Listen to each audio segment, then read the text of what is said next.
Good afternoon, ladies and gentlemen. Thank you for coming to the White House for your daily briefing. As you know, later this afternoon, the President and the Prime Minister of Great Britain will be traveling to Dayton, Ohio, where the President looks forward to hosting the Prime Minister at an NCAA tournament play-in game. As you probably know, if you're college basketball fans, Dayton has been a very enthusiastic host to the play-in games for a number of years now. We appreciate their hospitality. Dayton is the home of the Wright brothers, the Dayton Peace Accords, and Guided by Voices, the greatest rock and roll band of the modern era, in my humble opinion. With that, I will take the questions. Doesn't the NCAA frown upon playing? I'm not a sports guy, at least in this job. Two questions on Afghanistan, Jay. The President in the Rose Garden today, in talking about the killing of the Afghan civilians and the need for an investigation, said we will make sure that anybody who was involved is held fully accountable. I just wanted to clarify, is there some reason to think that there was more than one person involved? Well, as I think you probably know, there was a briefing at the Defense Department where this was discussed, and I would refer you to my colleagues over at the Pentagon. There is an investigation ongoing. My understanding is that there's no reason to believe that there was more than one shooter, but that they are talking to a number of individuals as part of that investigation. For more details, though, you should go to the Pentagon. Okay. And also, I wanted to go back to the issue of troop withdrawals. The President said twice today in his comment that he wants to bring the end of the war responsibly. He talked yesterday in some interviews about not having a rush to the exit, and last week from the podium he said, when asked about this, that he wants a gradual withdrawal, not a cliff. So all of those signals point to sort of this gradual, methodical withdrawal. Is there any serious consideration, given the incidents in the last couple of weeks, to something different than that, a faster withdrawal? Well, let's be clear, Ben. The President's policy is to withdraw our troops from Afghanistan as we transfer security responsibility to Afghan forces. That's the strategy he put into place, and that's the strategy he has been implementing. We are in the middle of the drawdown of the surge forces. As you know, by the end of this summer, those 33,000 troops will be home, and he has said that we will continue to remove U.S. forces through beyond the drawdown of the surge forces. The pace of that withdrawal has not been decided, and I think it's important to understand that in spite of recent events, the strategy is a broad-based strategy that looks at the achievement of our objectives and the fact that this President is committed to ending the war in Afghanistan responsibly in a way that ensures that we have successfully taken the fight to al-Qaeda, which is the number one primary objective of the strategy, and that we have stabilized Afghanistan so that Afghan security forces can be responsible for the security of their nation, and that we can ensure that Afghanistan will not be host to al-Qaeda in the future. Well, just to quickly follow, you said that the pace has not been decided, and I realize nothing has been announced or formalized, but the President's language has consistently suggested a gradual, steady withdrawal after September, the remaining 16,000 troops. I'm wondering if that is still the position of the President, or if there is in fact consideration of something that would be faster. Well, I think we've made clear for some time now that the pace of the withdrawal of the remaining 68,000 after the surge forces are withdrawn will be decided in consultation with NATO ministers, and will have everything to do with the successful implementation of the strategy. And that remains the case. But contrary to reports that appeared today, there are no options being reviewed with specific troop numbers attached to them. There are no individuals promoting specific options over others. That's just simply false. The President is committed to drawing down forces, removing American troops from Afghanistan as we transfer security authority to the Afghan forces, and doing that in a way that allows us to achieve our objectives, and that has not changed. Yes. Reuters. Dave, does the White House have any more information about this accused soldier and the brain trauma that he may have had? Was he redeployed too quickly? Jeff, I don't have any information with regards to any individual who may or may not be involved in this incident. As you might guess, I would not comment on the specifics of an investigation that's just now gotten underway. Are you concerned at all about the issue of being deployed or redeployed too early in the light of an incident like this? Again, I can't comment on that in relation to any specific incident like this that's being investigated, and I don't even that answer I don't want to have read as even acknowledgement of the specifics that you stated regarding one individual. The general issue of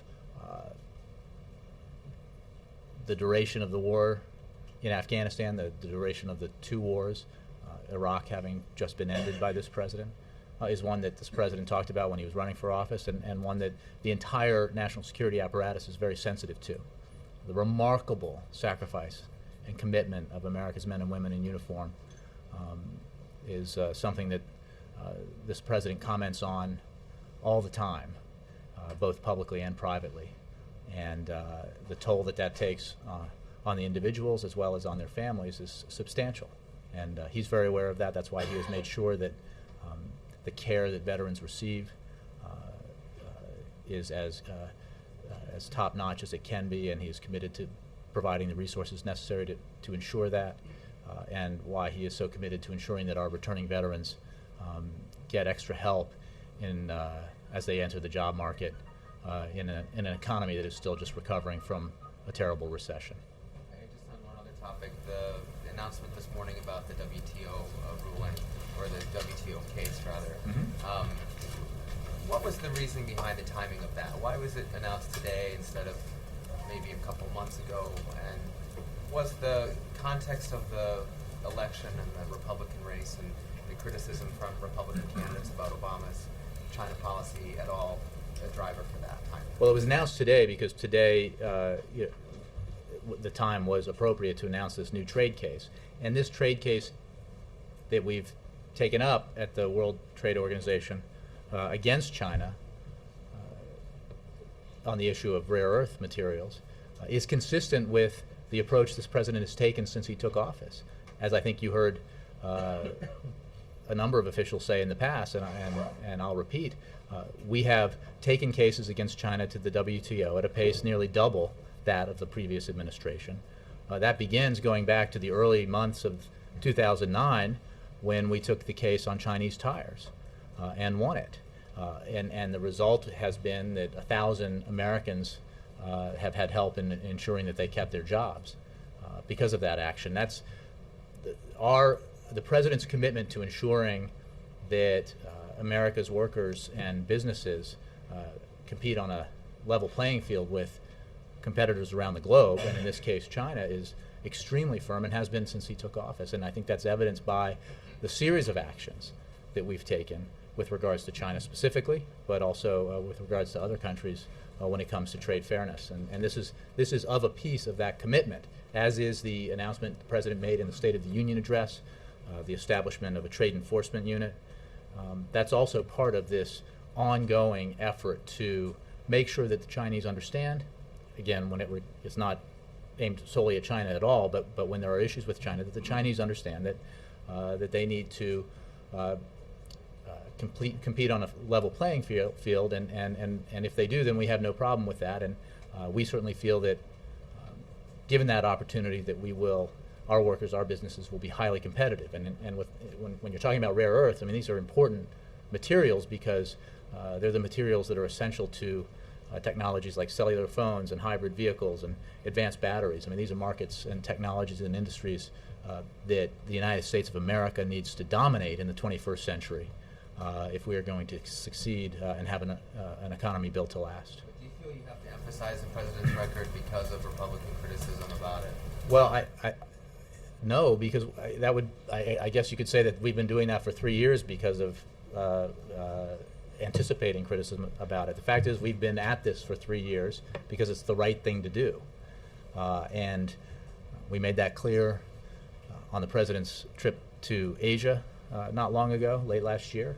And he's made it clear, and this administration has made it clear from the very beginning, from early 2009, again, citing that very early case at the WTO against China. So it's an ongoing effort, and this is just part of that consistent effort to make sure that our businesses, our workers, have a fair shot at competing globally. Yes, sir. I wonder if you can respond to comments made yesterday by the Senate's #2 Republican, John Kyle. He said, in terms of the Afghanistan strategy laid out by the president's been AWOL and he's been apologetic. And I'm wondering if you can sort of offer any comment about that. I didn't see those comments. I think everyone who has been covering Afghanistan understands clearly that when this president took office, he inherited a war in Afghanistan that had been adrift, that had lacked a focus. I remember the vice president saying that when he went out during the transition to Afghanistan on behalf of the president-elect, that he came back and was able to report that if you asked 10 of our people on the ground in Afghanistan what the mission was, you would get 10 different answers. The president was committed to change that and committed to focusing again our efforts in Afghanistan on our primary objective, which after all was Al-Qaeda, and that had been lost.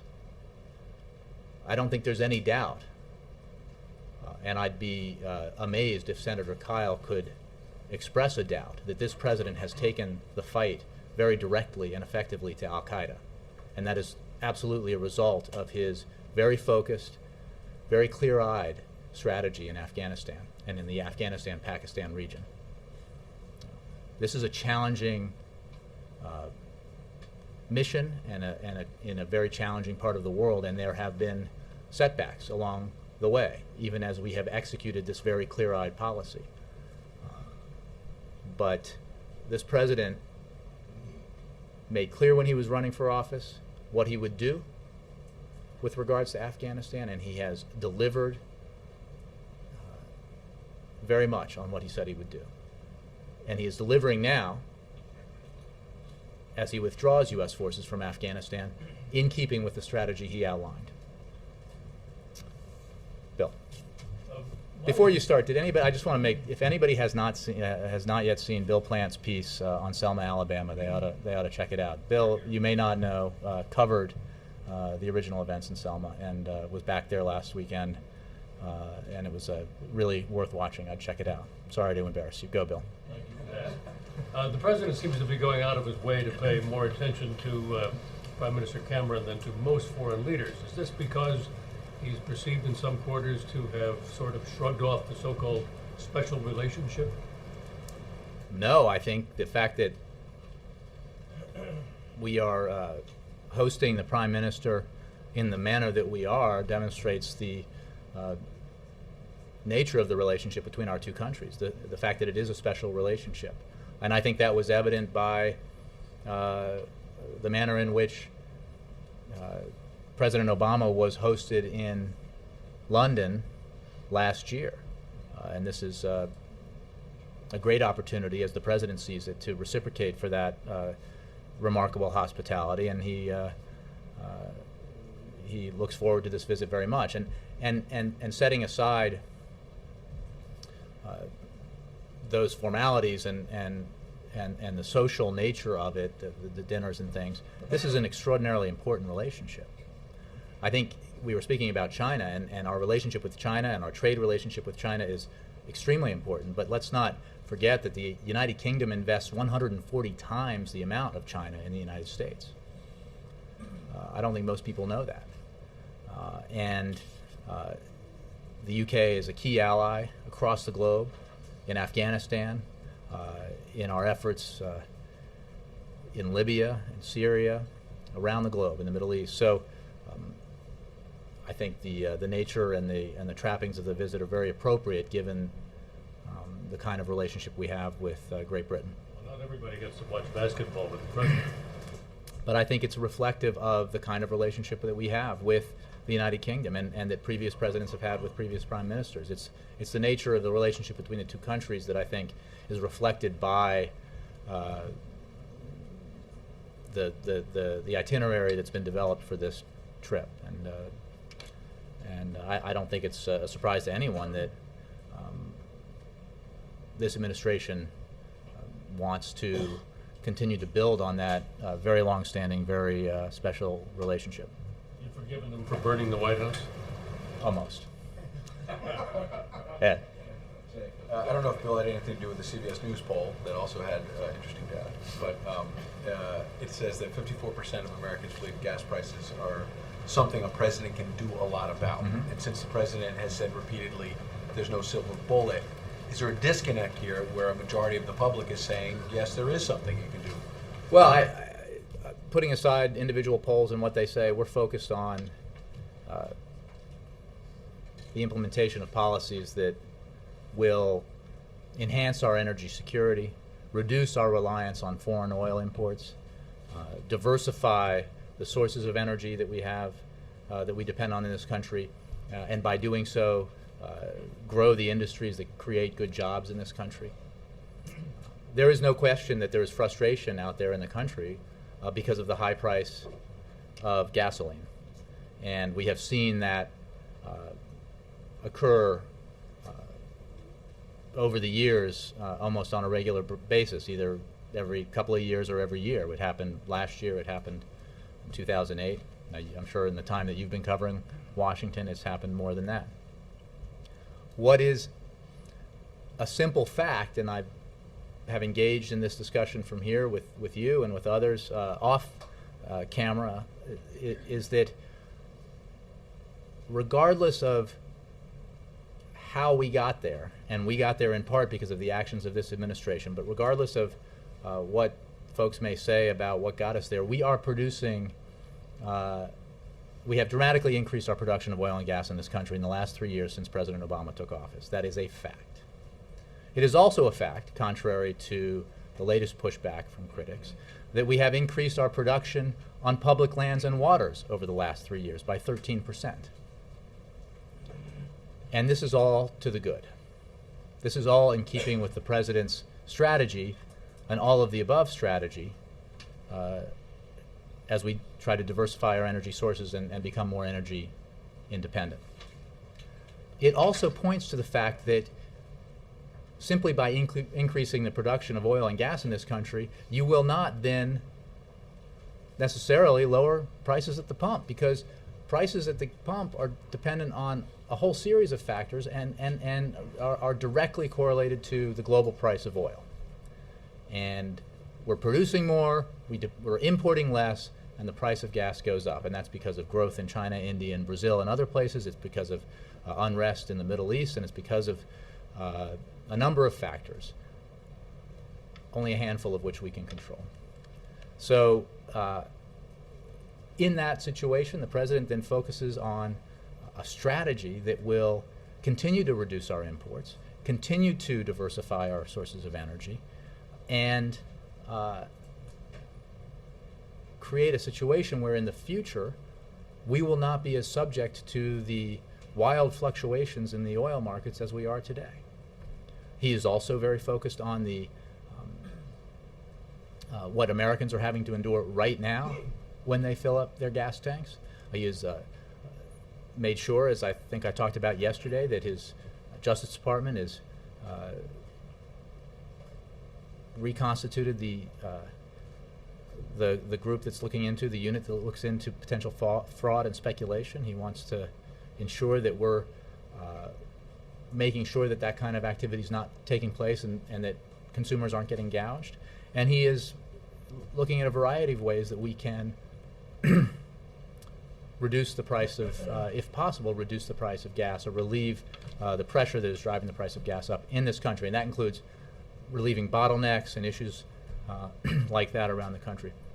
But it is a fallacy, as I said yesterday, to suggest that there is some 3-point plan or 5-point plan out there that could magically, if you wave a wand, reduce the price that Americans are paying for a gallon of gas. I said yesterday that anybody who said that would be a liar, and I shouldn't have gone at motivations. I should have said that anybody who says that doesn't know what he's talking about. Yeah. Last thing, there's also, obviously, there's negative polls. There's some positive ones as well. National Journal has one saying that more Americans believe the president's policies will lower gas prices than they believe Republican policies will. AAA has a survey, 84% of respondents said they've changed their habits. So it's obviously impacted them. That's tough, but some of them, 16%, for example, said that they've now bought or leased a more energy efficient vehicle. They're changing their habits. Does the president see that as a positive sign that some of the things he's called for with renewables and whatnot are working? How do the American people's behavior, how does that fit into the all of the above strategy? I think the American people, and I know the president believes this, are focused on their lives and on getting by and, you know, putting gas in the gas tank, getting their kids to school, paying the mortgage and or the rent. How people in the future approach the decisions about buying cars, remains to be seen. But what is absolutely the case is that because of the historic fuel efficiency standards that this president put into place through executive action, working with all the major automobile companies, Americans who buy cars in the future will be buying cars that are much more fuel efficient. By 2025, that fuel efficiency average will be something like 54.5 miles per gallon. That means an enormous amount of savings, $1.7 trillion saved in costs for the American consumer. And that's important. And it is also important that, I mean, it is simply a fact, Ed, and everybody knows it, that in the future, we and other countries will be, by necessity, relying on a diverse array of energy sources. Fossil fuels, solar, nuclear, biofuels, wind, advanced batteries, and we need to be in the thick of the competition in all of those industries, not just fossil fuel production, but all of them. And that's the president's approach. And that approach will result in jobs in this country, and it will result in more energy independence in this country. Kristen. And And then Jake. Sorry, Jake. Human Rights Watch is reporting that Syria has been laying landmines near its borders with Lebanon and Turkey. What is your reaction to that, and does your intelligence match those reports? Well, I won't discuss intelligence. I'll simply say that I'm not surprised by, and no one in this administration would be surprised by, dangerous militaristic behavior by the Assad regime. After all, they have been waging war on their own people for many, many months now, and the toll of that war continues to increase. The Syrian regime is writing its own horrific page in history, in the history of its country, in the history of the region. And we continue to work with our international partners and allies through the Friends of Syria to pressure Assad, isolate Assad, to make clear to the world that Assad's actions are intolerable and that Syrians deserve a better future. We're working with our partners to try to get humanitarian assistance to the Syrian people and to try to bring about a resolution that results in Assad no longer being in power and the Syrian people being able to decide the fate of their country. Is there a tipping point in Syria that would cause the conversations to shift from humanitarian aid and sanctions to more intervention, more aggressive intervention? Well, it is certainly our position that providing arms, which is one topic that I get asked about and others have discussed, is not a move that we're considering right now because we believe it could heighten and prolong the violence in Syria. We are also still learning about the composition of the armed opposition in Syria, and that's part of the process that we're undergoing right now as we engage with our allies on the matter, on the Syrian issue.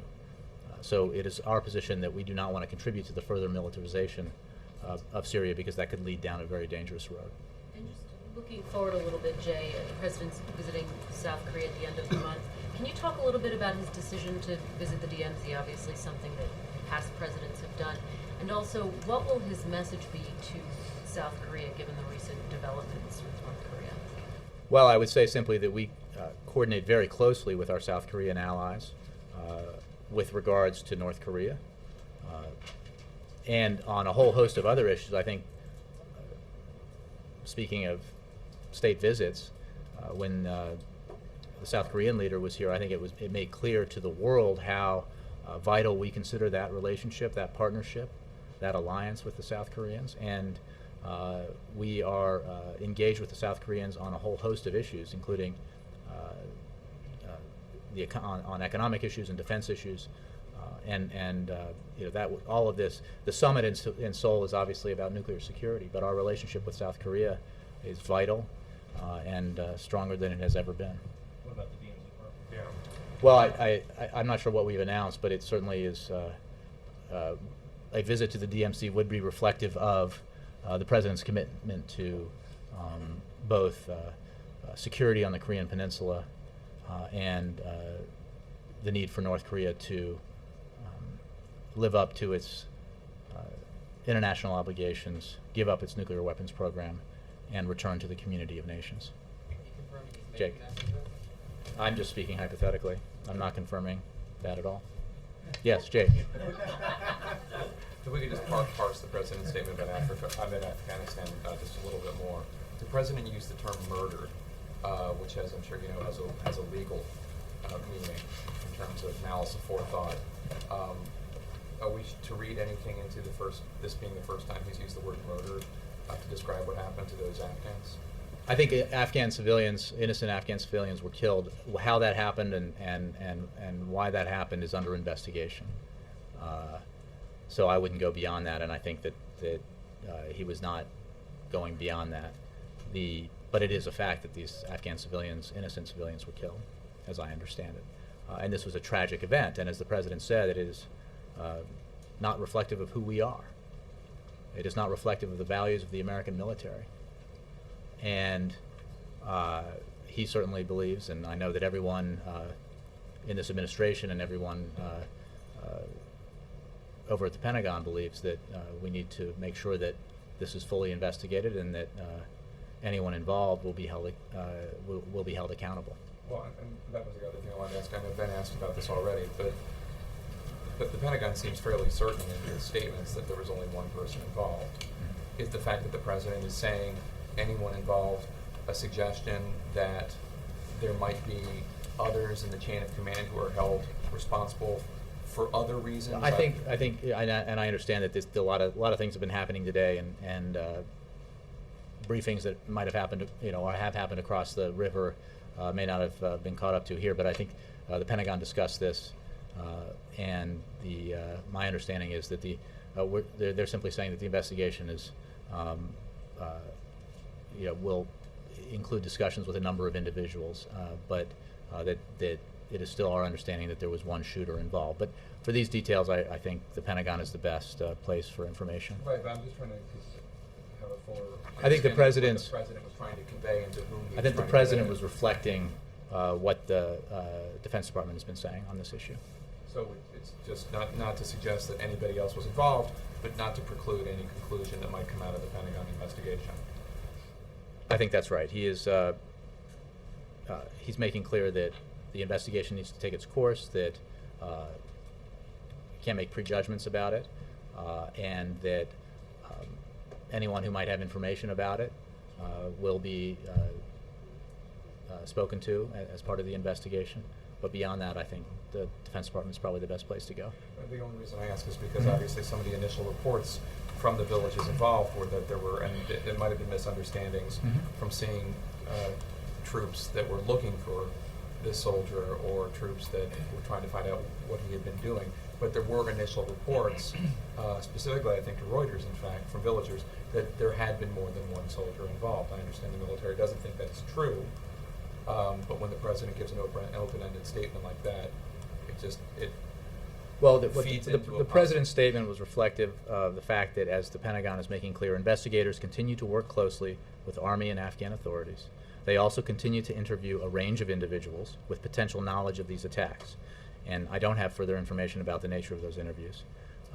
Initial indications continue to indicate that there was one shooter. So I'm not, I want to be clear about that, but I also want to be clear that the investigation will include interviews of a range of individuals with potential knowledge. Mark. Jay, can I circle back to something you said at the very beginning in answer to Ben? You said it was totally false to assert or report that there were officials in the administration advocating specific numbers for troop withdrawals. And I want to just make sure I understand that correctly. Are you saying by that that there is not a debate internally over the pace of withdrawal or whether withdrawal could be accelerated? Because that would run counter to previous troop debates where there's always been a very vigorous debate between, those who want to be aggressive and those who argue for being somewhat more cautious. Well, I can tell you that, I can't account for every conversation that's happened around the water cooler or in front of the takeout window at the Navy mess, but I can tell you that the report that there are 3 options being considered is absolutely false. I can tell you that the report that a specific individual was pushing a specific option is false.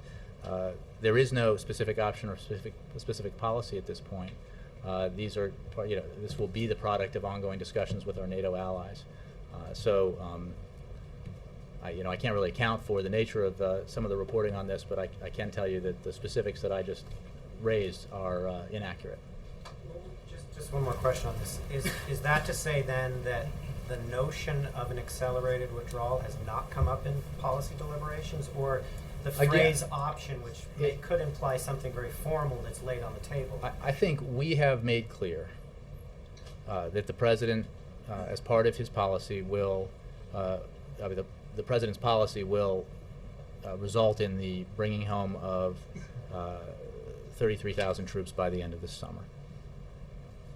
Then, as per the decision made by NATO at Lisbon, the full transition to Afghan security lead will take place by the end of 2014. The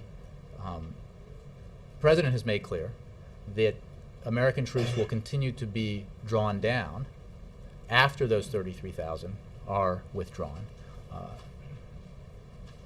But the pace of that drawdown will depend on assessments made by commanders, by the President, by our NATO allies. And there is not a discussion about specific numbers or specific options at this time. It's simply not accurate. So we are in the midst of bringing those 33,000 home. It is certainly premature to talk specific numbers about the timing of drawdowns beyond that. Brianna. Jay, to follow on that, the general concept of an accelerated drawdown, is that being discussed? Well, I think I just got that question. Again, I can't account for every conversation that might take place, but I'm saying in an official atmosphere or an official meeting, we are focused on the implementation of the President's Afghanistan strategy, which is all about the fight against al-Qaeda, the stabilization of Afghanistan, and the gradual withdrawal of U.S. forces, in this case the surge forces. And that is happening and will continue to happen. The NATO summit is really not all that far out when you think about it. It's hard to believe that in concept this isn't being discussed. I can assure you that the nature of our deployment in Afghanistan, how that deployment will look beyond the end of the withdrawal of the surge forces will obviously be a discussion with our NATO partners. But there is not now, and there will not be at the NATO meeting, an announcement of a number or a troop withdrawal schedule.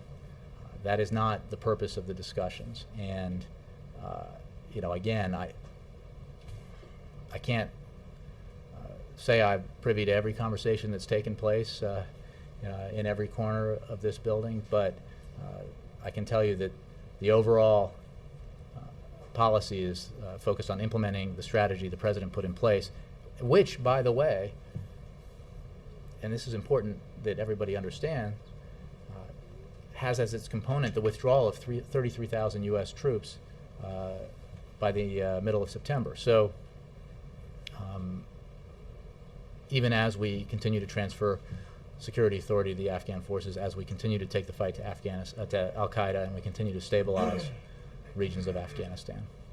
If I can ask on the rare earth minerals, Senator Schumer and 3 other Democratic senators are urging the administration to do more than the president announced he was doing today. Specifically, Senator Schumer advocates urging the World Bank to block financing for Chinese mining projects and for the Interior Department to block Chinese-funded mining projects in the U.S. Why not do those things in addition or instead of what you're Well, proposing? what the president announced today was the action that we are taking. And the action at the WTO is part of a consistent effort and a stepped-up effort in comparison to the previous administration in taking cases to the WTO that have to do with unfair trade and reflect this president's commitment to ensuring that American businesses and American workers get to compete on a level playing field. This is a very strong action and reflects that commitment that this president's held since he took office. Now, without getting into specifics of this case, because I don't want to speculate about other actions, you can be sure that this administration is focused on leveling the playing field through a variety of means, including our dialogue with the Chinese and other countries where we have issues, trade issues between us. So this is a multifaceted effort. But the announcement today is a serious announcement. And again, the measure of that is evident by the actions the administration has taken with the WTO in the past and the result of those actions that have had significant benefits for American workers here in the United States. Does this undercut the president's trying to do something when it comes to trade practices with China, to have Democratic senators essentially criticizing him or saying he's not doing enough? Well, I think that the fact that leaders in Washington take this matter very seriously should not be lost on our trading partners around the globe. We believe that we ought to be able to compete on a level playing field. That's what this action is about. That's what the action with regards to tires was about, and the many other activities in this space that we've engaged in. So I can't speak to specific reactions by foreign governments, but the comments that you reference, I think, reflect a general desire to see a more level playing field for U.S. companies and U.S. workers. All right. And then Roger. With the healthcare case coming up before the Supreme Court, can you talk about how important this is to the president, how closely he's planning on following the arguments as he met with justice officials who are involved in it?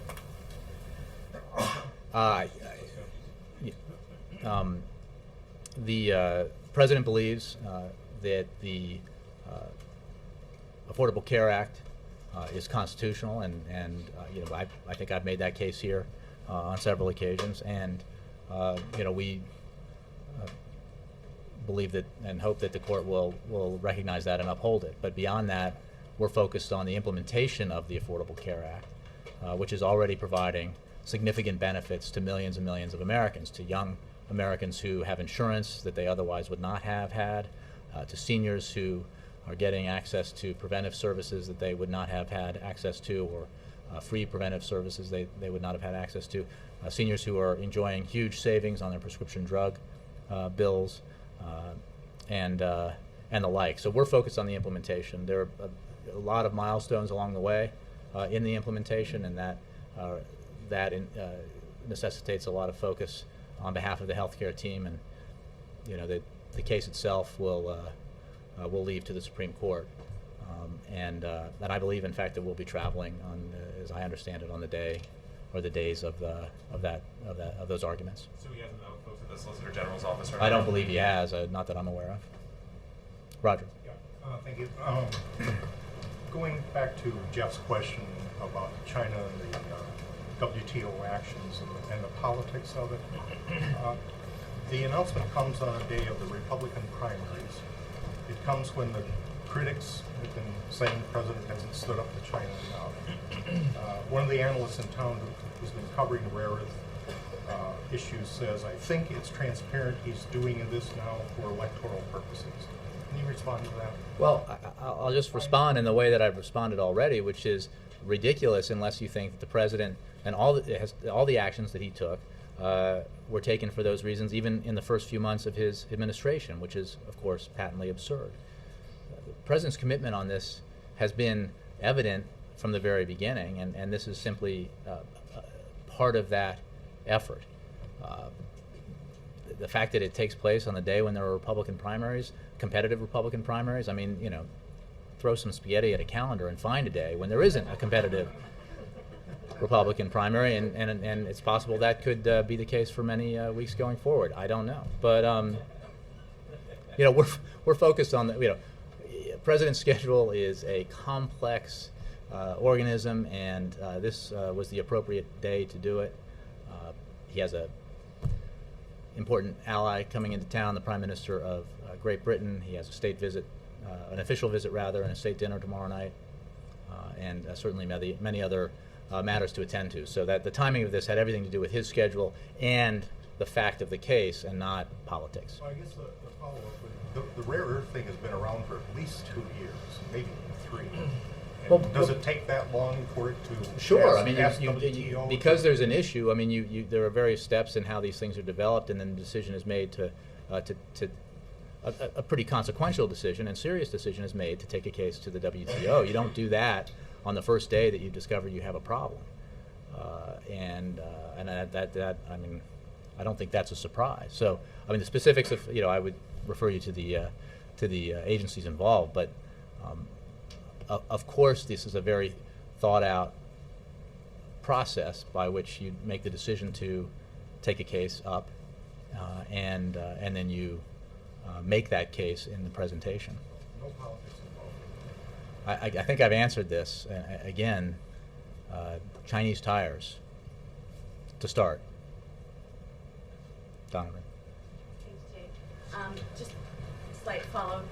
Does this have anything to do with the discussions with the Chinese vice president that was here recently? Is this something that the president or the vice president discussed with him? And if so, was there some turning point in those discussions that led them to believe there was not going to be further cooperation? Not that I'm aware of. Obviously, in those conversations, as is the case in our conversations with senior members of the Chinese government, the overall issue of trade is often a subject, but I don't know one way or the other whether this came up in any of the conversations that the Vice President of China had with the President and the Vice President here. No, I mean, this is, as Roger points out, this has been an issue of contention for some time. So and there have been discussions, I'm sure, at a variety of levels about it with the Chinese. So and those discussions and the course of the problem have led us to this point where the president announced a new trade case on the issue. Yes, Jared and Steve. No. I can't really tell who you are yet with your new beard. Yeah.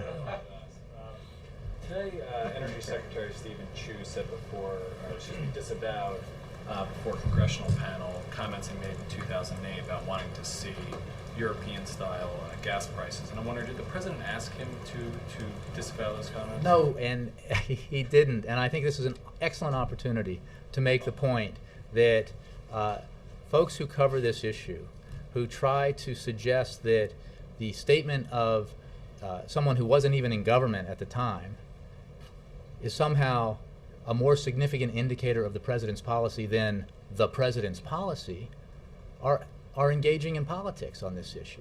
The president, on his watch over the past 3 years, has taken significant actions to increase and to continue the increase and to increase domestic oil and gas production.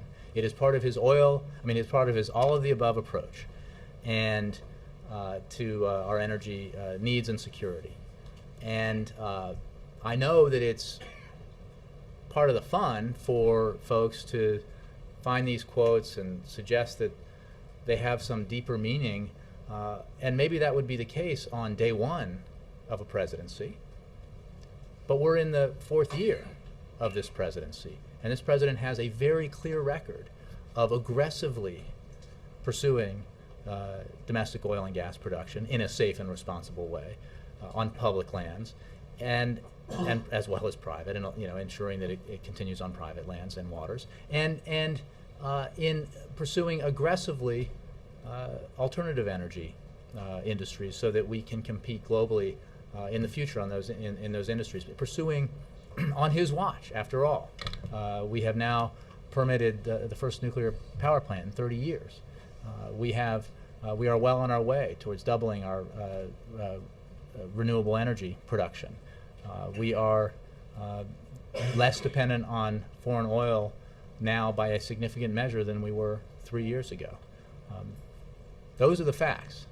So I saw right before I came out here the comment that you made, and I certainly think it's that you can report on that based on the Energy Secretary. But let's be clear about what the president's policy is. He's doing now because of the I would ask Secretary Chu. I mean, I think that partly because of what I'm saying, there has been an attempt, a partisan, largely partisan attempt to try to take comments like that and pretend that those are policy, when in fact the policy reflects the contrary. Steve.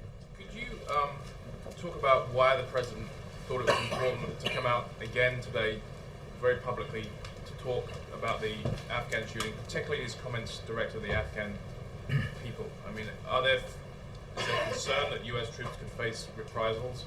Did he feel the need to sort of give some cover to Karzai? Is there some kind of... No, look, I think it's a fair question. I think obviously the president was asked this yesterday in some regional TV interviews and addressed this issue, but he hadn't spoken to you in the national press and the White House press corps. And he felt, and we felt, it was important that given the tragic events and rather dramatic events of Sunday, that he addressed the issue with you here. So it is also the case that